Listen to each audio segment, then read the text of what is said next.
Assalamu alaikum everyone. Today we will understand that it's not like we usually grow plants from the soil, but it's also possible that we can grow plants even without the soil. ठीक है? That's known as soilless cultivation. Normally हम कैसे grow करते हैं?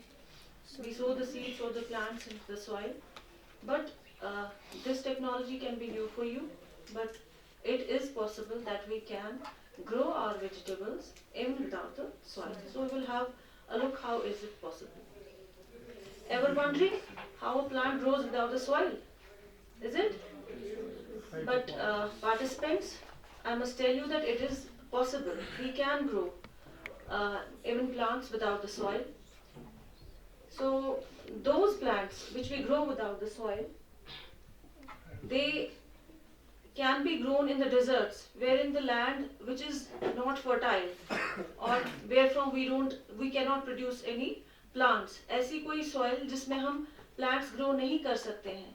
Maybe it is desert या उसमें कोई ऐसी problem है जिसकी वजह से हम sow नहीं कर सकते हैं. So in those areas we can go for this technology wherein we can grow the plants. Second is that जहाँ पे बहुत ज़्यादा पेस्ट का अटैक रहता है वहाँ पे भी हम ये टेक्नोलॉजी का इस्तेमाल कर सकते हैं, क्योंकि मोस्टली इट्स सीन दैट जितने भी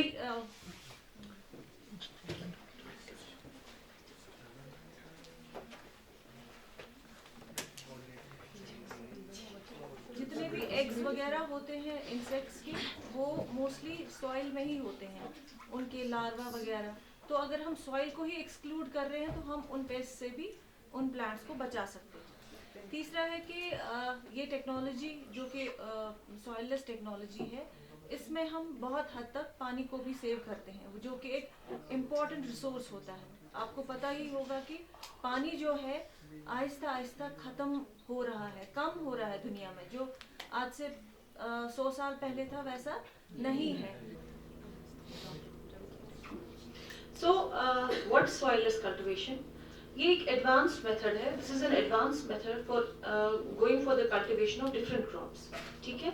जहाँ पे हम soil को इस्तेमाल नहीं करते हैं. Either we grow the plants from the water, या तो हम पानी में उगाते हैं या तो किसी मीडिया में उगाते हैं. मीडिया मतलब जिसमें प्लांट खड़ा रह सकता है. जैसे कि सॉइल जो है प्लांट के लिए क्या होता है, ये एक मीडिया होता है, मीडियम होता है, जिसमें जो कि इसको पानी देता है, न्यूट्रिएंट्स देता है और उसको खड़ा रहने में भी मदद करता है. तो similarly we don't use soil, we are using some other media for providing the support to the plants. और ऐसे बहुत सारे मीडिया मार्केट में अवेलेबल है, like we have perlite, we have vermiculite, we have coco peat, we have some clay and wood fibres as well.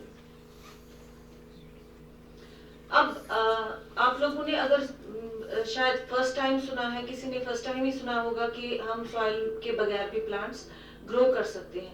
ये तो है, technology is latest, but ऐसा भी नहीं है कि ये एकदम से लोगों को ख्याल आया कि सॉइललेस प्लांट्स, साइंटिस्ट को ख्याल आया कि चलो विदाउट सॉइल भी देखते हैं कैसे ग्रो होता है प्लांट्स. ठीक है ना? इसका एक हिस्टोरिकल बैकग्राउंड भी है. अगर आप देखेंगे कि सबसे पहली बुक जो सॉइललेस कल्चर पे लिखी गई है उसका नाम था सिल्वा सिल्वेरियम. ठीक है?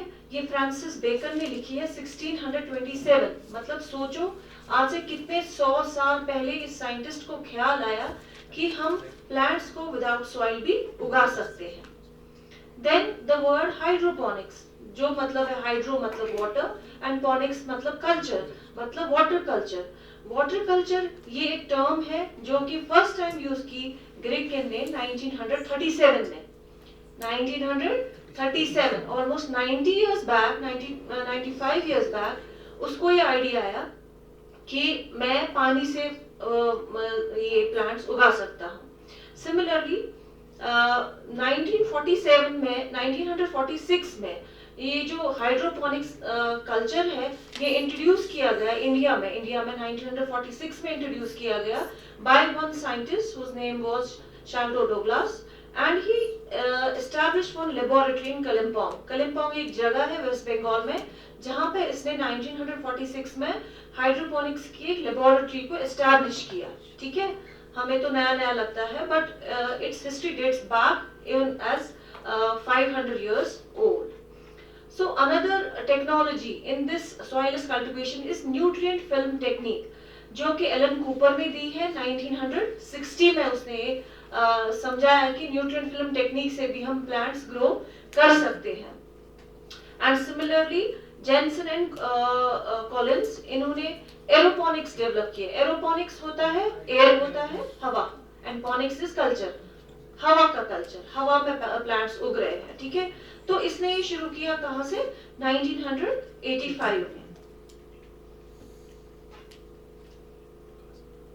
अगर आप देखेंगे जो सॉइललेस कल्टीवेशन टेक्निक्स है, ये बहुत ही सोफिस्टिकेटेड मतलब लाइक हमारे लिए वेजिटेबल्स कौन ग्रो कर रहा है? फार्मर ग्रो कर रहा है, and we don't treat him as sophisticated person, है ना। हमें लगता है बेचारा किसान है ना, उसकी माली हालत भी बुरी, उसका मतलब सारा सिस्टम ही वैसा लगता है कि हमें वो सोफिस्टिकेटेड काम नहीं लगता है। बट अगर आप सॉइललेस से प्लांट्स ग्रो करेंगे, ये एक बहुत ही डेलिकेट और सोफिस्टिकेटेड टेक्नोलॉजी है, जहाँ पे आपका जो है ये बहुत ही ज्यादा एफिशिएंट है और एफिशिएंटली वर्क करता है, और आप इसमें पानी को बहुत ही हद तक कंजर्व करते हैं, और ये एक इको फ्रेंडली टेक्नोलॉजी भी है, ठीक है ना। मोस्टली ये समझो लाइक ना आपको मिट्टी खोदनी है, ना आपको वैसा करना है कि जो मिट्टी के साथ हमें करना है, सिंपली एक सेटअप देना है, समझो ग्रीन हाउस का, जहाँ पे कि मीडिया है और जो जो सिस्टम इसमें लगता है वो हम आगे देखेंगे क्या क्या लगता है। तो वो वैसे आपको देख के अंदाजा होगा कि ये टेक्नोलॉजी कितनी ज्यादा सोफिस्टिकेटेड है। सो हम क्यों करेंगे सॉइललेस कल्टीवेशन? क्या जरूरी है सॉइललेस कल्टीवेशन करना? ये देखा गया है कि 1960 में per capita availability of land, that means एक किसान के पास कम से कम आधा हेक्टेयर होता है 10 कनाल जमीन हुआ करता था 1960 में, और आजकल उसके पास 5 ही कनाल रह गया है। ये बेसिकली डेटा है, ये देखा जाता है कि जमीन जो है दिन ब दिन खत्म हो रही है। क्यों? कहाँ आपकी पॉपुलेशन हमारी कंट्री की थी समझो 50 करोड़ जब हम आजाद हो गए थे, आज इसकी 1.4 बिलियन है, तो दैट मींस आपकी 3 टाइम्स पॉपुलेशन इंक्रीज हो चुकी है। तो वो लोग कहाँ जाएंगे? जमीन पे ही तो रहेंगे। तो दैट मींस दिन ब दिन जमीन कम हो रही है। तो हमें सोचना है, अगर उस टाइम हमारी नीड थी वेजिटेबल्स की फॉर एग्जांपल 1000 क्विंटल की, तो आज तो 5000 की जरूरत है। जब लैंड खत्म हो रहा है तो वेजिटेबल कहाँ से आएगा या फ्रूट कहाँ से आएगा? तो वी हैव टू थिंक कि हम अपनी डिमांड को कैसे पूरा कर सकते हैं। तो ये एक रीजन है कि जो हमारी लैंड है दिन ब दिन कम हो रही है, तो हमें कैसे अडेप्ट करना है, हम कैसे अपनी इंक्रीजिंग डिमांड, जो किसी भी क्रॉप की डिमांड बढ़ रही है, उसको हम कैसे पूरा करें।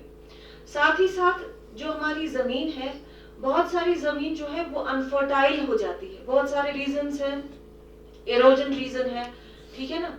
जमीन पे इतना ज्यादा एरोजन होता है कि वो बंजर हो जाती है मिट्टी, ठीक है। तो कभी कभी क्या होता है, इतना ज्यादा केमिकल्स का यूज होता है, वो मिट्टी खराब हो जाती है, फिर हम उसको बहुत सालों तक यूज नहीं करते हैं, फिर उसमें रिक्लेमेशन करना पड़ता है। कुछ मिट्टी जो है सैलाइन होती है, मतलब उसमें सॉल्ट बहुत ज्यादा होता है, कुछ एसिडिक होती है, तो वहां पे प्लांट्स का ग्रो करना बहुत मुश्किल होता है। तो ये भी एक रीजन है। तो ये तो कोई मतलब आपके पास this can not be the argument कि मेरे पास मिट्टी उपजाऊ नहीं है so we can not grow plants. You have to think beyond कि हम अपनी डिमांड्स को कैसे पूरा करें। साथ ही साथ अगर आप देखेंगे क्लाइमेट चेंज बहुत हो रहा है, जिसकी वजह से हमारी प्रोडक्शन और प्रोडक्टिविटी में बहुत ज्यादा फर्क पड़ता है। कभी कभी यूं भी होता है कि हमारी क्रॉप्स टुगेदर वो डिस्ट्रॉय हो जाती है। अगर आप लोगों ने देखा होगा, जो कि वेजिटेबल्स के साथ जो भी वाबस्ता है, जो खुद करते हैं, उन्होंने इस साल एक्सपीरियंस किया होगा कि जो भी वेजिटेबल्स थे उनमें बहुत यील्ड कम आया, ठीक है ना, क्योंकि टेम्परेचर इतना ज्यादा हाई रहा, और अगर आपके पास पानी की फैसिलिटी नहीं है, इरिगेशन नहीं है, तो वो ग्रो अच्छे से नहीं हो पाते हैं। और ये भी आप लोगों को पता है कि इस साल टोमेटो में कितनी प्रॉब्लम हुई, ठीक है ना। टोमेटो जहाँ जहाँ जिन जिन एरिया से वो सप्लाई होता था ना, वहां पे कुछ इन्फेस्टेशन हुआ, जिसकी वजह से टोमेटो टोटली डिवास्टेट हो गया और जो 50 रुपए किलो बिकता था वो 200 रुपए किलो बिकने लगा। तो इस साल जितने भी कंज्यूमर्स थे परेशान थे, टमाटर को क्या हो गया, 200 रुपए किलो बिक रहा है। तो हमेशा वेदर ऐसा नहीं रहता है कि हाँ जी बराबर है तो आप लोग आपके क्रॉप भी अच्छे चलेंगे। कभी कभी ऊपर नीचे होता है, जिसकी वजह से क्लाइमेट वेरिएबिलिटी से आपका क्रॉप भी जो बहुत बुरी तरीके से इफेक्ट होता है। सो ये सारे रीजंस है कि हमें we should think beyond growing of plants beyond from the soil। तो हमारे पास कुछ ऐसी टेक्नोलॉजी तो होनी चाहिए कि अगर ये सब प्रॉब्लम्स है तो हम कैसे केटर करें अपनी इंक्रीजिंग डिमांड्स को। अब देखते हैं कि इसमें सिर्फ फायदे ही फायदे हैं कि कुछ नुकसान भी है। पहले इसके देखते हैं कि इसके क्या एडवांटेजेस है। इसका एडवांटेज ये है कि आप बिना सॉइल के भी प्लांट्स उगा सकते हैं। ये टेक्नोलॉजी जो है वाटर सेविंग है। आप इसमें पानी की बहुत कम जरूरत पड़ती है। इसमें जो है न्यूट्रिएंट्स जो कि खुराक होता है एक पौधे के लिए बहुत कम यूज होता है, मिनिमल यूज होता है। तो साथ ही साथ हम अपने न्यूट्रिएंट्स को भी बचा लेते हैं। हम जो इसमें देखते हैं प्लांट्स की जो ग्रोथ है बहुत ही तेज होती है as compare to the plants which are grown from soil, और इसमें बहुत कम डिजीज और पेस्ट्स का खतरा रहता है। जैसे कि मैंने आपको कहा कि जो कुछ पोर्शन डिजीजेस और पेस्ट्स के ऐसे होते हैं जो कि जमीन से ही उठते हैं। अगर मिट्टी ही नहीं है तो वो वाले पेस्ट और डिजीज को तो हम कंट्रोल आराम से कर पाते हैं। इसमें बहुत ही कम दवाइयाँ इस्तेमाल होती है, चाहे वो इंसेक्ट्स के लिए हो, चाहे वो बीमारियों के लिए हो, चाहे वो घास के लिए हो, ठीक है। तो उनके लिए भी हम हर्बिसाइड्स यूज करते हैं वीड कंट्रोल के लिए। तो ये सब दवाइयाँ इसमें नहीं यूज होती है। ये एक कॉस्ट इफेक्टिव टेक्नोलॉजी है। इसमें लेबर बहुत कम लगता है। जहाँ पे आपको जमीन को खोदना है, ट्रैक्टराइज करना है, फिर तैयार करना है, इसमें कुछ नहीं करना है। सिंपली एक सिस्टम सेटअप हो गया तो आपको आके 2 बंदे भी कर सकते हैं। जहाँ पे 10 बंदे लगेंगे वो 2 बंदे भी काम कर सकते हैं। तो और आपकी प्रोडक्शन जो है आप इसको चेंज भी कर सकते हैं, अपनी नीड के हिसाब से उसको चेंज कर सकते हैं, ठीक है। ये थे इसके फायदे। अब देखते हैं कि इसके क्या क्या नुकसान हैं।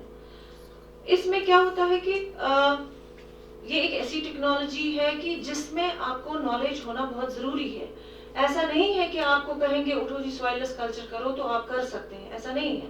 First you should have some hands on training, पहले आपको कहीं सीखना है, only then you can use it, हाँ, ठीक है। तो दैट मीन्स इसमें एक टेक्निकल नॉलेज की जरूरत है।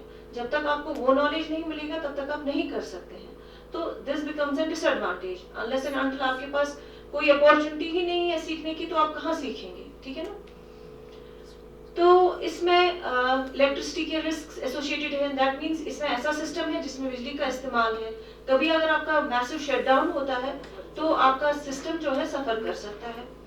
इसमें इनिशियल इन्वेस्टमेंट बहुत ज्यादा होती है क्योंकि आप एक सिस्टम को सेटअप कर रहे हैं जिसके लिए कुछ पैसे की जरूरत पड़ती है, तो वो भी एक ड्रॉबैक रहता है इसका। और इसमें जो है कभी कभी सिस्टम फेल भी हो सकता है। जिसको इस चीज की नॉलेज ना हो तो जरूरी नहीं है कि वो अच्छे से कर पाए, पहले इसको सीखना जरूरी है। Then we will see which medias are used in the soilless cultivation। और ये मीडिया क्यों जरूरी है। सबसे इम्पोर्टेंट और अहम बात एक प्लांट के लिए होता है, मिट्टी जो काम करती है उसको सपोर्ट प्रोवाइड करती है। अगर कोई पेड़ या प्लांट खड़ा है वो किस वजह से खड़ा है, मिट्टी की वजह से। वो जड़ किसको पकड़ती है, जड़ मिट्टी को पकड़ती है, तब वो वहां खड़ा है। तो दैट मीन्स सॉइललेस कल्चर में भी आपको कुछ ना कुछ ऐसा सिस्टम देना है जिसमें प्लांट खड़ा रह सकता है। तो उसमें हम क्या देते हैं, उनको एक मीडिया दे देते हैं। और इससे क्या होता है, ये जो मीडिया हम आर्टिफिशियल मीडिया इसको देते हैं, इसमें रूट ग्रोथ बहुत ही अच्छा होता है, रोबस्ट रूट ग्रोथ होता है। और ये जो है it acts as a reservoir. That means ये एक जखीरा होता है पानी का और न्यूट्रिएंट्स का भी जखीरा बनता है। ये डिफरेंट मीडिया है जो कि इस्तेमाल होते हैं, जैसे कि कोकोपीट है, परलाइट है, वर्मिक्यूलाइट है। कोकोपीट होता है जो आपने देखा होगा नारियल का बाहर वाला छिलका, ठीक है ना, that's known as coconut husk. ये उसी को थोड़ा सा प्रोसेस करके ये एक मीडिया बनाया जाता है। परलाइट जो होता है ये जहाँ पे वॉल्केनो फटते हैं जमीन से, जो वॉल्केनिक इरप्शंस होते हैं वहां पे मटेरियल पाया जाता है, इसको भी एज मीडिया यूज होता है। सिमिलरली वर्मिकुलाइट यूज होता है। स्फेरेनम मॉस एक तरीके का प्लांट है जो कि पानी से उगता है, ठीक है, दलदल में उगता है। इसको भी थोड़ा सा प्रोसेसिंग के बाद हम मीडिया के तौर पर इस्तेमाल करते हैं। देन अगर हमारे पास बहुत सारे पत्ते हैं, लीफ फॉल कितना होता है, कितना सारा पत्ते जमा होते हैं, इनको भी थोड़ा सा कंपोस्टिंग करने के बाद हम इनको एज मीडिया यूज कर सकते हैं। देन आपका जो प्लांट्स जो होते हैं उसमें जो बाहर वाला बार्क होता है प्लांट्स का, ट्रीज का बार्क, ठीक है ना, जो बाहर से उसका वो हार्ड शेल जैसा होता है, so we can use also that, उसको भी थोड़ा सा प्रोसेस करके you can use it as a media. Then we have rock wool. Rock wool होती है ये एक पत्थर होता है जिसको बहुत ही हाई टेम्परेचर पे लेके उसको फाइबर्स में कन्वर्ट किया जाता है और वो दागों से फिर एक मीडिया बनाया जाता है जिसमें हम प्लांट्स को ग्रो कर सकते हैं।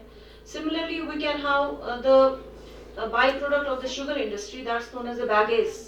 ये शुगर इंडस्ट्री जहाँ है उनका एक बाय प्रोडक्ट होता है जहाँ पे गन्ना इस्तेमाल होता है, ठीक है ना, शुगर इंडस्ट्री में गन्ना इस्तेमाल होता है, तो इसका एक बाय प्रोडक्ट निकलता है जो कि वो फेंकते हैं, वो भी यूज होता है as media. Then we have calcinated clay. So these were the different media जो कि हम यूज कर सकते हैं soilless cultivation में। अब हम देखना चाहेंगे कि इस मीडिया का ग्रोथ पे और क्वालिटी पे क्या असर रहता है, वेजिटेबल्स की ग्रोथ और क्वालिटी पे। जो मैंने आपको ये मीडिया बताए इसमें कुछ ऑर्गेनिक है। ऑर्गेनिक होता है कि जिनका सोर्स जो होता है प्लांट होता है, ठीक है, नेचुरल चीजों से बनता है मीडिया। कहीं कहीं ये इनऑर्गेनिक चीजों से भी बनता है, जैसे कि मैंने आपको परलाइट बताया, वर्मिकुलाइट बताया, कैल्सिनेटेड क्ले बताया, ये इनऑर्गेनिक है जो कि किसी नेचुरल मतलब जैसे कि प्लांट बेस्ड चीज से नहीं बनता है।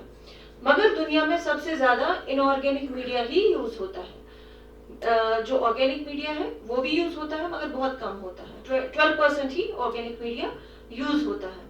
और जो सबसे ज्यादा ये जो मीडिया यूज होता है ये ग्रीन हाउसेस में यूज होता है, क्योंकि इस सिस्टम के लिए आपको एक ग्रीन हाउस की भी जरूरत पड़ती है। अगर हम देखें, अगर हम कंपैरिजन करेंगे दोनों मीडिया का, ऑर्गेनिक और इनऑर्गेनिक का, देखा गया है कि जो यील्ड और क्वालिटी है वो ज्यादा इनऑर्गेनिक में ही बेहतर रहता है, ठीक है, यील्ड ज्यादा अच्छा आता है और क्वालिटी भी अच्छा आता है उसमें।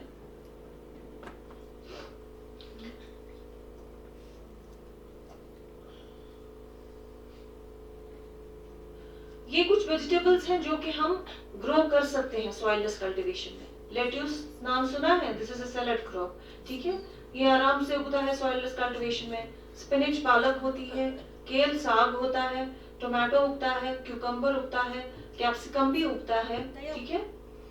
स्विस चार्ड ये एक दूसरे किस्म की पालक है, ये भी उगता है, रेडिश भी उगता है, बीन्स भी उगते हैं, ऑलमोस्ट हर कोई वेजिटेबल इसमें उग सकता है।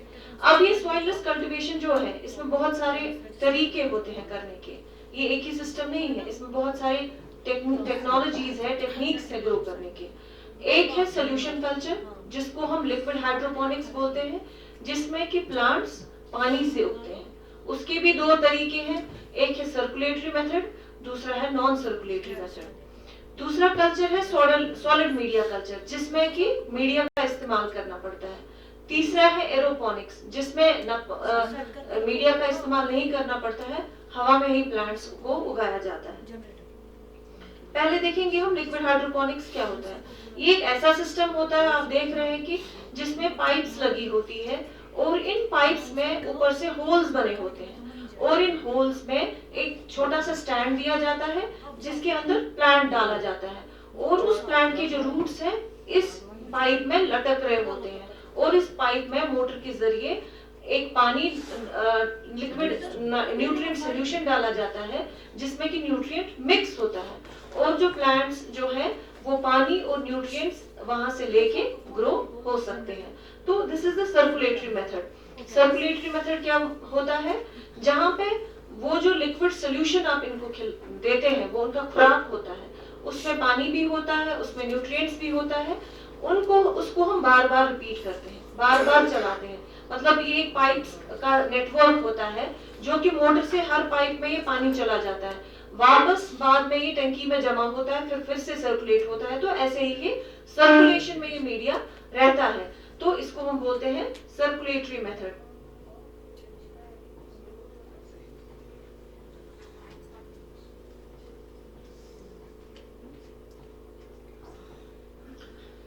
Then another is this is the picture which shows you this lettuce grown under the circulatory system of hydroponics. ये एक पिक्चर है जहाँ पे आपको अंदाजा होगा कि ये कैसा बनाया जाता है। ये पाइप्स जो है टायर्स में लगी होती है, ठीक है ना, एक नेटवर्क होता है पाइप्स का जिसमें सोल्यूशन रन किया जाता है और ये सोल्यूशन सर्कुलेट होता रहता है पूरा, मतलब continuously it's circulating there. Then another is nutrient film technique. Nutrient film technique में क्या होता है, ये एक स्ट्रक्चर सा बनाया जाता है पाइप का ही, ठीक है। उसमें प्लांट्स जो है स्टैंड्स में खड़े होते हैं, जो जैसा कि आप पिक्चर में देखते हैं, और इसमें एक thin film of water run किया जाता है, न्यूट्रिएंट वाटर, ठीक है, न्यूट्रिएंट सोल्यूशन रन किया जाता है। तो कुछ रूट्स उसको टच करते हैं न्यूट्रिएंट को, कुछ रूट्स हवा में होते हैं, ठीक है। तो दैट मीन्स एक थिन फिल्म इसमें वाटर की चल रही होती है।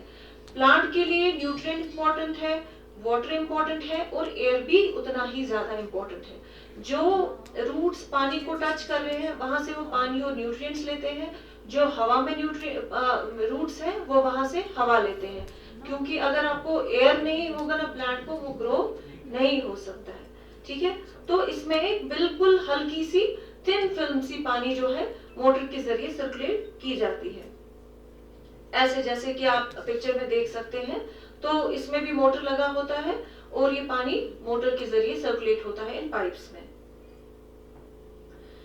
दूसरा है deep flow technique. Deep flow technique और न्यूट्रिएंट फिल्म टेक्निक बिल्कुल सेम है, बट उसमें ये फर्क है कि डीप फ्लो में आपका जो पानी है लेवल ज्यादा रहता है, ताकि आपके रूट्स जो है वो सबमर्ज्ड रहते हैं उस न्यूट्रिएंट सोल्यूशन में, उसमें रूट्स पूरे एब्जॉर्ब होते हैं, डीप इसमें पानी में पूरे मतलब डूबे हुए होते हैं।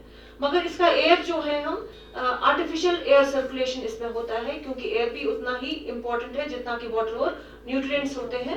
तो इसमें हम आर्टिफिशियली एयर इसमें डाल देते हैं किसी पंप से, ताकि ये एयर भी इस पानी के साथ मिक्स होकर रूट्स तक पहुंच जाए। This is the picture wherein you can see that these seedlings have been grown by the system of deep flow technique. दूसरा है non circulatory system. Non circulatory system होता है जहां पे कि आप न्यूट्रिएंट सॉल्यूशन यूज कर रहे हैं, वो बार बार आप यूज नहीं कर रहे हैं, वो सर्कुलेशन में नहीं है, इसमें मोटर की जरूरत नहीं है। सिंपली एक पॉट है, इसमें न्यूट्रिएंट सॉल्यूशन है, फिर आपको ऊपर से समझो जो हमारा ये होता है what we call that packing material जो हमारा आता है, उसको हम क्या बोलते हैं, जिसमें ना चीजें पैक करके पैक्ड आती हैं, उसको क्या बोलते हैं हम? तो बेसिकली एक कंटेनर के ऊपर एक स्टैंड सा रखा जाता है, उसमें प्लांट्स डुबोए जाते हैं, ठीक है। वो स्टैंड आप किसी का भी बना सकते हैं, you can make it from the wood, या आपका कोई भी पैकिंग मटेरियल हो वो यूज कर सकते हैं, और you can make it with the iron. तो जो प्लांट है उसका रूट जो है इसी पानी में डिप होता है, मगर ये पानी सर्कुलेशन में नहीं है, ठीक है, सर्कुलेशन में नहीं है। ये एक बार ही इस कंटेनर में रखा गया है और इसमें प्लांट्स लगाए जाते हैं और प्लांट्स ग्रो होते हैं। उसको हम कहते हैं स्टायरोफोम। स्टायरोफोम देखा है ना, वो फोम जिसमें चीजों की पैकिंग जिससे होती है, जिनको हम दूर दूर भेजते हैं ताकि वो चीजें सेफ रहे। अगर हम कुछ ऑर्डर करते हैं घर में, वो पैकिंग मटेरियल में आते हैं ना, कोई इलेक्ट्रॉनिक आइटम हो तो वो स्टायरोफोम में आते हैं, ठीक है, ताकि ड्यूरिंग ट्रांसपोर्टेशन उनको कोई नुकसान ना हो। वो स्टायरोफोम भी हम यूज कर सकते हैं, उसको इजी है काटना, उसको काटेंगे हम, एक कंटेनर के ऊपर रखेंगे, उसको छेद बनाएंगे, उधर कुछ नेट पॉट्स रखे, उसमें प्लांट्स रखेंगे, नीचे उसमें पानी होगा। घर में भी कर सकते हैं आराम से, ठीक है, क्योंकि इसमें मोटर वगैरह नहीं लगता है। Then another is capillary action technique. इसमें क्या करते हैं, एक कंटेनर है जिसमें थोड़ा सा हम मीडिया रखते हैं उसके अंदर, जो मैंने मीडिया बताया वो मीडिया हम रखते हैं, उसके अंदर प्लांट रखते हैं।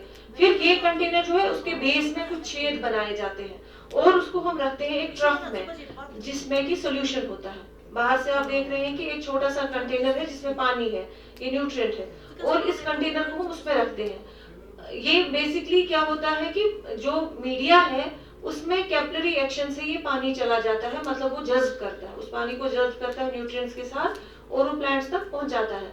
तो इसको हम कहते हैं कैपिलरी एक्शन टेक्निक, जो कि न्यूट्रिएंट्स और पानी प्लांट को कहां से मिल रहा है, by means of capillary action.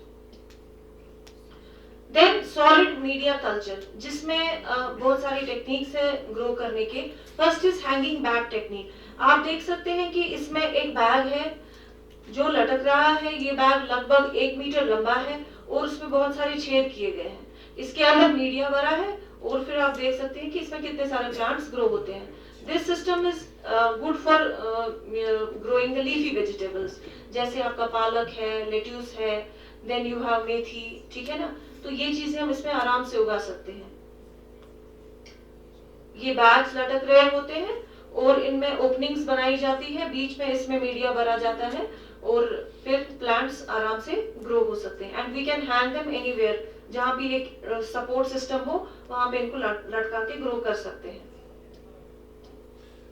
Another is grow bag technique. Grow bag technique में क्या होता है, ये एक रेडीमेड बैग आता है जो कि पीवीसी का बना होता है और इसमें छेद जैसे बनाए होते हैं और उसमें हम ग्रो बैग में मीडिया फिल करते हैं। कोई भी मीडिया, चाहे ऑर्गेनिक हो या इनऑर्गेनिक हो, जैसे परलाइट है, वर्मिकुलाइट है, कोकोपीट या रॉक वूल है। सबसे ज्यादा रॉक वूल किया जाता है इस्तेमाल सॉइल कल्टीवेशन में। कोकोपीट भी बहुत ही इकोनॉमिकल है, सस्ता है बाकी मीडिया से, वो भी बहुत यूज होता है। इनमें वो हम भरते हैं, बाद में इन होल्स में हम प्लांट्स को ट्रांसप्लांट करते हैं या सीड डालते हैं जहाँ पे वो की इफेक्टिवली ग्रो हो सकते हैं। मगर इस सिस्टम में हमें एक ड्रिप इरिगेशन सिस्टम की जरूरत पड़ती है, क्योंकि इसमें पानी जो है वैसे नहीं आता है जैसे कि मोटर के जरिए पाइप से आता है। इसमें एक ड्रिप लगाना है, ड्रिप होता है वो भी एक पाइप्स का नेटवर्क होता है जहां पे कि एक एक ड्रिपर हर पॉट के अंदर रहता है जो कि उसको पानी देता है और न्यूट्रिएंट देता है drop by drop. Here you can show that the capsicums and the melons have been grown using the grow bag technique. ये सब इस artificial media में grow हुए हैं plants. These are the real pictures wherein the farmers have grown their vegetables by using the soilless cultivation. Then another is trench or trough technique. इसमें हमें क्या करना है, हम एक कंक्रीट बेस देते हैं और चाहे वो ब्रिक्स का हो या सीमेंट का हो, उसमें हम मीडिया फिल करते हैं। इन ट्रफ्स में हम मीडिया फिल करते हैं नीचे और इसके बेस में एक ड्रेन पाइप होती है। As you can see in the picture, ये एक कंक्रीट सिस्टम होता है जिसके अंदर मीडिया हम फिल करते हैं, नीचे हम ड्रेन पाइप देते हैं और ऊपर से हम by means of drippers we give the water and the nutrients. और जब ड्रिपर्स चलते हैं प्लांट्स को न्यूट्रिएंट मिलते हैं और जो एक्सेस न्यूट्रिएंट या वाटर होता है that gets collected from the pipe, उसको हम वापस पाइप से कलेक्ट करके रीयूज कर सकते हैं। These are the strawberries which have been grown by means of trench technique. Another is the pot technique. Pot technique जो हम मोस्टली घरों में भी करते हैं। हमारे पास गमले होते हैं तो गमलों में हम अक्सर फूल वगैरह लगाते हैं। सो हमें क्या करना है, गमलों में हमें मीडिया भरना है, जो भी आर्टिफिशियल मीडिया होगा उसमें भरना है और उसको बेस पे कुछ ड्रेन होल्स रखनी है, थोड़े से छेद रखने हैं ताकि जब भी हम कोई न्यूट्रिएंट इसमें डाले या पानी डाले, एक्सेस उसका जो है वो ड्रेन आउट हो जाना चाहिए। Then another technology is the aeroponics. Aeroponics में क्या होता है, इसमें हम क्रॉप्स को उगाते हैं जो कि बिल्कुल ही एयर में सस्पेंड होते हैं।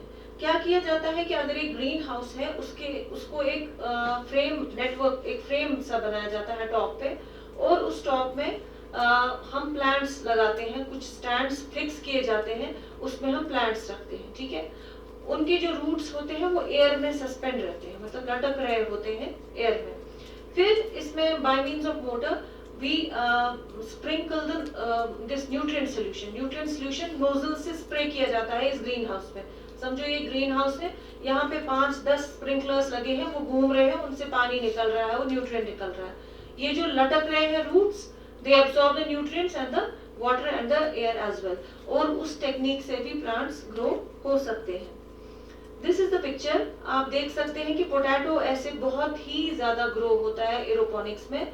ये ऊपर देखेंगे आप, फ्रेम है, फ्रेम के ऊपर इसके पत्ते वगैरह हैं जो कि यहाँ नहीं दिख रहे हैं, इनके रूट्स है। पोटैटो जो है जमीन के अंदर उगता है ना, रूट्स पे उगता है, वो तो ऊपर टमाटर की तरह नहीं उगता है। तो उसमें हम क्या कर सकते हैं कि नीचे से नोजल से स्प्रे होता है न्यूट्रिएंट सोल्यूशन, तो आप देख सकते हैं कि आराम से उग जाता है फिर पोटैटो। और दूसरा क्रॉप जो है, this is the radish that can be grown by using this aeroponics technology. तीसरा है एक्वापोनिक्स। एक्वापोनिक्स होता है, aqua means water and ponics means culture. ये भी एक वाटर कल्चर है जिसमें हम क्या करते हैं, इसके दो बेनिफिट्स हैं। एक तो हम प्लांट्स भी उगाते हैं, दूसरा हम इसमें फिश भी ये करते हैं, मल्टीप्लाई करते हैं। तो दैट मीन्स जो फार्मर एक्वापोनिक्स करेगा वो तो फिश भी ग्रो करेगा और वेजिटेबल्स भी ग्रो कर सकता है। इसमें जो हम न्यूट्रिएंट्स बाजार से खरीद के लाते हैं, फिर इस हाइड्रोपोनिक सिस्टम में या मीडिया सिस्टम में यूज करते हैं, इसमें हमें वो खरीद के नहीं लाना है। सिंपली हमें क्या करना है, एक छोटा तालाब बनाना है, उसमें फिश कल्चर डालना है, फिश का सीड डालना है, तो फिश ग्रो हो जाएगी।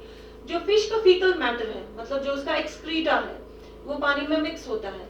एक्सक्रीटा क्या होता है, एक किस्म का खाद ही होता है, ठीक है, वो पानी में मिक्स होता है। यही पानी पाइप्स के जरिए किस में जाता है, प्लांट्स के पास, और प्लांट इसी न्यूट्रिएंट और पानी से उगता है। तो इसमें डबल बेनिफिट होता है, we can harvest the fish as well as the vegetables, and this is known as aquaponics. इस पिक्चर में आप देख सकते हैं कि इन्होंने ट्रेज में, नीचे फिशेस हैं, ऊपर ट्रेज है। ये रेडीमेड ट्रेज होती है, बाजार में मिलती है, समझो 50-60 रुपए की एक ट्रे होती है, we call them pro trays, ठीक है, प्रो ट्रेज। इसके अंदर हम इसको कप से होते हैं, उसमें हम मीडिया भरते हैं, नीचे होल्स होते हैं, ये पानी में आराम से फ्लोट करेगा क्योंकि प्लास्टिक का है, ठीक है, हल्का होता है बहुत। ऊपर से हमने सीड डाल दिया, वो ग्रो हो रहा है। पानी कहाँ से आ रहा है, नीचे तालाब का पानी ले रहा है और न्यूट्रिएंट्स भी ले रहा है, और ये आराम से ग्रो हो सकता है।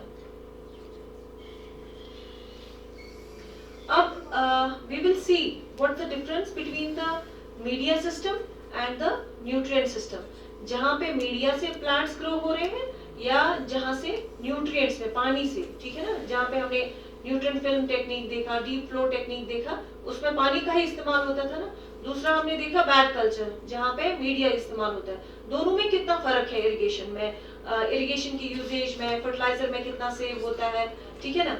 देखा गया है कि जो पानी से प्लांट्स उगते हैं उनमें इरिगेशन ज्यादा से, वाटर ज्यादा सेव होता है, उनमें फर्टिलाइजर भी ज्यादा सेव होता है, प्रोडक्टिविटी दैट मीन्स प्रोडक्शन ज्यादा पर यूनिट एरिया जो है ज्यादा बढ़ती है as compare to media culture, और वाटर प्रोडक्टिविटी भी उसी में ज्यादा होती है, ठीक है।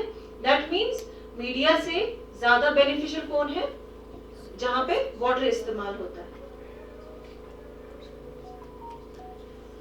ये कुछ क्रॉप्स को कंपेयर किया गया है सॉइल और हाइड्रोपोनिक्स में। ये बस इसलिए है कि आपको समझ आए कि कितना फायदेमंद होता है, ठीक है ना। अगर आप लेट्यूस ग्रो कर रहे हैं, तो अगर आप एक एकड़ से 10 टन निकालते हैं, एकड़ होता है 8 कनाल, एक एकड़ से आप 10 टन निकालते हैं। सिमिलरली एक एकड़ पे अगर आप हाइड्रोपोनिक्स में लेट्यूस ग्रो करते हैं ना, तो 400 टन, तो कितने टाइम्स इंक्रीज हुआ यील्ड, 40 टाइम्स, 40 गुना यील्ड बढ़ गई। तो आप सोच सकते हैं कि इस टेक्नोलॉजी से हमारी प्रोडक्शन कितनी बढ़ती है। सिमिलरली टोमेटो अगर हम 10 टन निकालते हैं या 12 टन, तो 200 टन हम हाइड्रोपोनिक्स से निकालते हैं, that means 20 times it has increased. Same is the case with cucumber, with the bell peppers, with the potato and with the cabbage. कहने का मतलब है कि हमारी प्रोडक्शन जो है it can get increased 10 times, 20 times and even 40 times as well. अब हम देखेंगे कि ये तो प्रोडक्शन पे असर होता है, इनकम पे, बेनिफिट कॉस्ट रेशो पे क्या असर पड़ता है। जाहिर सी बात है, जहाँ प्रोडक्शन ज्यादा है बेनिफिट कॉस्ट रेशो वहीं पर अच्छा होगा। जहाँ पे 10 टन मिल रहा है, जहाँ 40 टन मिल रहा है, पैसा कहाँ ज्यादा आएगा, 40 टन में, है ना। तो इकोनॉमिकली भी ज्यादा वायबल वही टेक्नोलॉजी है जहां पे आपका यील्ड ज्यादा आता है. दैट मीन्स इकोनॉमिक्स पे भी अगर हम इकोनॉमिकली फाइनली तो हर किसी ग्रोवर को क्या चाहिए, पैसा ही चाहिए ना. अगर वो मेहनत कर रहा है तो व्हाट्स द आउटपुट, उसका कितना बेनिफिट कॉस्ट रेशियो क्या होता है.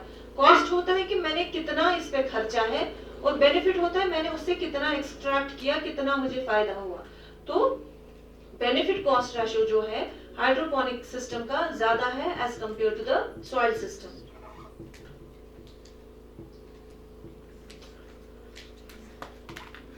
Now we will compare the yield of tomato in the hydroponic and the open field cultivation system. Hydroponics में अगर हम टोमेटो ग्रो करेंगे और अगर ओपन फील्ड में हम ग्रो करेंगे, कितना फर्क आता है यील्ड पे. आप देख सकते हैं कि नंबर ऑफ फ्रूट्स जो है वो इंक्रीज हो गई है फ्रॉम 38 टू 64. मतलब एक प्लांट पे अगर आपको ओपन फील्ड में 38 फ्रूट्स ग्रो होते हैं तो हाइड्रोपोनिक्स में आपको डबल हो रहा है, 64 फ्रूट्स एक ही प्लांट से आप हार्वेस्ट करते हैं. तो सिमिलरली आपकी यील्ड जो है it gets increase almost by double. मगर इस टेक्नोलॉजी में जो है, इस टेक्नोलॉजी में हमें क्या करना होता है, इसमें हमें पीएच और ईसी मेंटेन करना पड़ता है. पीएच मींस हम बोलते हैं कि हम हर किसी सॉइल का देखते हैं इसका पीएच क्या है. पीएच होता है कि क्या ये एसिडिक है या बेसिक है, ठीक है ना. तो हर किसी क्रॉप का अपना रेंज होता है ग्रोथ के लिए. जैसे कि वेजिटेबल्स में 5.5 टू 6.5 इज डिजायरेबल. इस रेंज में ऑलमोस्ट हर कोई वेजिटेबल ग्रो हो जाता है. तो अगर ये पीएच डिविएट होता है तो आपकी ग्रोथ जो है इफेक्ट हो जाती है. Same is the case with the EC, electrical conductivity. Electrical conductivity भी अगर आपकी रेंज में नहीं होगी तो आपकी ग्रोथ जो है प्लांट्स की वो इफेक्ट हो जाती है. तो इसमें हमें ये जो सोल्यूशन हम बनाते हैं, जैसे कि आपका सर्कुलेटरी मेथड में जो सोल्यूशन यूज होता है जो कि बार बार रोटेट होता है वो न्यूट्रिएंट सिस्टम, उसको हमें हर बार चेक करना पड़ता है उसका पीएच और ईसी कहीं वो चेंज तो नहीं हो गया. अगर वो चेंज हो गया है then we have to do कि हम उसको उस सोल्यूशन को बंद करते हैं. We run the fresh water till the pH gets normalised.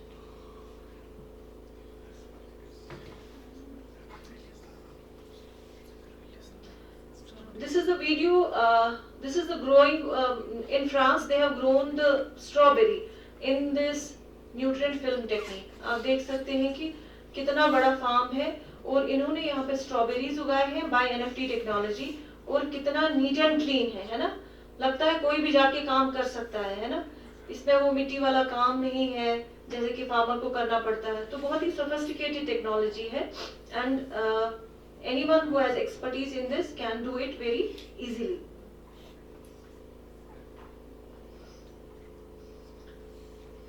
मगर कुछ प्रॉब्लम्स होती हैं जिसकी वजह से हाइड्रोपोनिक्स उतना ज्यादा एक्सेप्टेंस में नहीं है. ऐसा क्या है, क्या प्रॉब्लम्स आती हैं कि हाइड्रोपोनिक्स उतना ज्यादा पॉपुलर नहीं है लोगों में. ठीक है, एक तो इसका इनिशियल कॉस्ट है. मतलब इसमें कॉस्ट ऑफ जो हम पहले यूज करते हैं एक सिस्टम को सेट करने के लिए वो ज्यादा है as compare to the normal growing system. और लोगों में अवेयरनेस नहीं है. दे आर नॉट अवेयर कि ऐसी टेक्नोलॉजी भी है. It's also possible to grow the plants even without the soil. तो ज्यादा से ज्यादा अवेयरनेस करने की जरूरत है कि लोगों को पता चल जाए ताकि उनमें शौक पैदा हो, वो जाके कहीं ट्रेनिंग करें, वो सीखे कि हम भी करें ऐसे, है ना. सिमिलरली इसमें गवर्नमेंट सपोर्ट उतना नहीं है. दैट मीन्स अगर गवर्नमेंट इसमें सब्सिडाइज कुछ करे, कुछ सब्सिडी फार्मर्स को प्रोवाइड करे so that more and more farmers get attracted to this technology. Now we will have a look कि इंडिया में कहां-कहां पे हाइड्रोपोनिक सिस्टम सेटअप है. एक तो पंजाब एग्रीकल्चर यूनिवर्सिटी में उन्होंने खुद का अपना ये सिस्टम हाइड्रोपोनिक सिस्टम सेटअप किया है. बहुत सारी यूनिवर्सिटीज ने किया है. हमारी यूनिवर्सिटी में भी है. We too are growing the vegetables in the वो जो मैंने आपको दिखाया सॉइललेस सिस्टम में ग्रो बैग टेक्निक से हम भी उगाते हैं. वैसे we grow tomato, we grow cucumber, we grow capsicum. ठीक है ना, आराम से उगता है. तो this is another centre of excellence for vegetables in Kartarpur Punjab. इन्होंने भी अपना सॉइल सिस्टम ग्रो किया है. In CPRI Shimla they have automated hydroponic system. इन्होंने इस टेक्नोलॉजी को डेवलप किया है और पेटेंट भी किया है 2008 में. Then in Solan we have Dr. YS Parmar University. उनका भी अपना this hydroponic system है setup. In Karnal they too have the Center of Excellence for Vegetables in Haryana. In Uttarakhand they too grow this vegetables like tomato, brinjal and capsicum using the hydroponic technology. Then the case studies होता है कि अब हम देखेंगे कि ऐसा possible अगर है तो जो रिसर्च हुआ है उनका क्या रिजल्ट आया है. ये एक साइंटिस्ट है जिन्होंने रिसर्च किया है कि उन्होंने डिफरेंट ग्रोइंग मीडिया इस्तेमाल किए हैं अपनी कंडीशंस में और उन्होंने देखा है कि टोमेटो पे क्या असर पड़ता है. तो उन्होंने देखा है कि उनके सिस्टम में, उनके एनवायरनमेंट में कोकोपीट, वर्मिकुलाइट और सॉडस्ट ज्यादा अच्छा मीडिया के तौर पर वो ज्यादा अच्छा रिजल्ट देता है. ठीक है, कोई कोकोपीट, कहीं पे कोकोपीट का अच्छा रिजल्ट आता है, कहीं आपको वर्मिकुलाइट. अभी डिपेंड करता है कि उसकी जैसे कि उसने क्या क्या मीडिया यूज किया, उसके न्यूट्रिएंट्स कैसे थे, उनका सोर्स ऑफ न्यूट्रिएंट्स क्या था, तो ये वेरी करता है. तो इसको मिला है कि कोकोपीट और वर्मिकुलाइट और सॉडस्ट तीनों का मिक्सचर करके इसने जो मीडिया बनाया है उसको अच्छा रिजल्ट मिला है. सिमिलरली दूसरे साइंटिस्ट हैं, इन्होंने भी टोमेटो पे काम किया है और इनको कोकोपीट, ग्रेवल होते हैं छोटे छोटे पत्थर, बजरी जिसको हम कहते हैं, और साइलेक्स स्टोन, इन तीनों का मिक्सचर करके उसने मीडिया बनाया है और उसमें उसने प्लांट्स ग्रो किए हैं.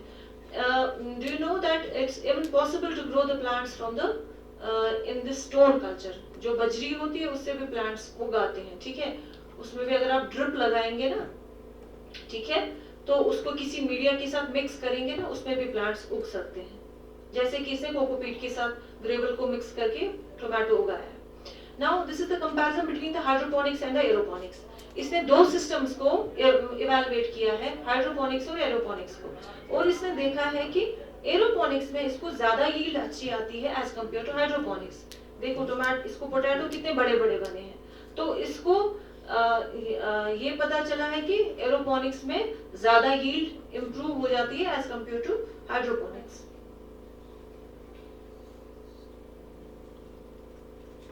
Now comes the time to see the success story in the soilless cultivation. ठीक है, कि soilless cultivation अगर possible है तो कोई करता भी है क्या? रिसर्च तो ठीक है, रिसर्च करने वाले तो रिसर्च करते हैं, but are there any people who are going who are dealing with this soilless culture? ये एक आप ही की तरह एक स्टूडेंट है जिन्होंने इलेक्ट्रॉनिक्स एंड कम्युनिकेशन में इंजीनियरिंग करने के बाद वो यूके चले गए, यूनाइटेड किंगडम चले गए मार्केटिंग में मास्टर्स करने के लिए. ठीक है, शौक था पढ़ने का तो यूके चले गए. जब वहां से आए एक मल्टीनेशनल कंपनी में जॉब मिली और वहां पे जॉब करने लगे. इसको 4-5 साल जॉब में हो गए तो उसको पता चला कि कुछ हाइड्रोपोनिक सिस्टम होता है. कहीं पे इसको उसने सुना, कहीं प्रोग्राम में, तो इसका इंटरेस्ट बढ़ गया. तो उसने सोचा कि मैं भी घर पे ट्राई करूं. तो उसने छोटा सा हाइड्रोपोनिक सिस्टम घर पे बनाया और देखा कि क्या ये पॉसिबल होता है. तो जब उसको एक्सपर्टीज हुआ, जब इसका एक्सपर्ट हैंड बन गया इसमें, तो उसने क्या किया, उसको एक मल्टीनेशनल कंपनी ने एक प्रोजेक्ट ये दे दिया, उसको क्या बोलते हैं, इसको डिस्ट्रीब्यूटरशिप दे दी इसको कि आप हाइड्रोपोनिक यूनिट ही बेच लो. फिर उसने वो डिस्ट्रीब्यूटरशिप ले ली उस फॉरेन कंपनी की, और इस टाइम मिलियनियर है ये, और ये हाइड्रोपोनिक सिस्टम को बेचता है. जैसे कि इसका एनुअल टर्नओवर जो था पहले 2016 में 2 करोड़, इस टाइम इसका 3 time, that means he is earning as much as 6 crore per annum per year. तो ये एक सक्सेस स्टोरी है related to soilless cultivation. So what's the future scope? Future scope यही है कि मैंने आपको बोला कि as we know that the land is shrinking day by day, so we have to think for some techniques and technologies wherein we can grow the vegetables or any plants besides the soil as well. तो उस हिसाब से इसका scope है, it has a good scope in the near future, क्योंकि हमारा जो land है that's shrinking day by day. Similarly लोगों में अवेयरनेस जो है बढ़ रही है और लोग ज्यादा से ज्यादा soilless cultivation की तरफ आ रहे हैं. तो this also gives a good opportunity for this soilless cultivation. And at the same time it has been seen that lesser number of the diseases and the pests are being attracted in this system. So by that sense is also gaining popularity कि इसमें बहुत ही कम दवाइयों का इस्तेमाल होता है, बहुत ही कम खादों का इस्तेमाल होता है, बहुत ही कम पेस्टिसाइड्स या वीडिसाइड्स का इस्तेमाल होता है. So the food which is produced by the soilless system is more safe to take. Conclusion is that इसका जो है the soilless vegetable farming may not seem significant at the current situation, but it has a huge potential in the coming generations. अगर इस time आपको लगता है कि इसका इतना ज़्यादा पोटेंशियल नहीं है, but in the near future it has a good potential. No need to depend on farmland and there is no soil-borne pests and the diseases. आपको अब मिट्टी पे दारोमदार नहीं रहना है प्लांट्स ग्रो करने के लिए, and so you have lesser number of disease than the pests. So to encourage the commercial hydroponics farm, it's important to develop the low-cost hydroponic technologies that reduce the dependence on the human labor and overall lower the overall startup and the operational cost. मगर ज़रूरत क्या है कि हमें ऐसी technologies बनानी है जो कि लो कॉस्ट हो, जो कि इफेक्टिव हो, जहाँ कॉस्ट कम इन्वॉल्व होता है, ज़्यादा लोग अट्रैक्ट होते हैं, और एक कॉस्ट इफेक्टिव टेक्नोलॉजी बनानी है so that we can popularize it. That was all. Thank you.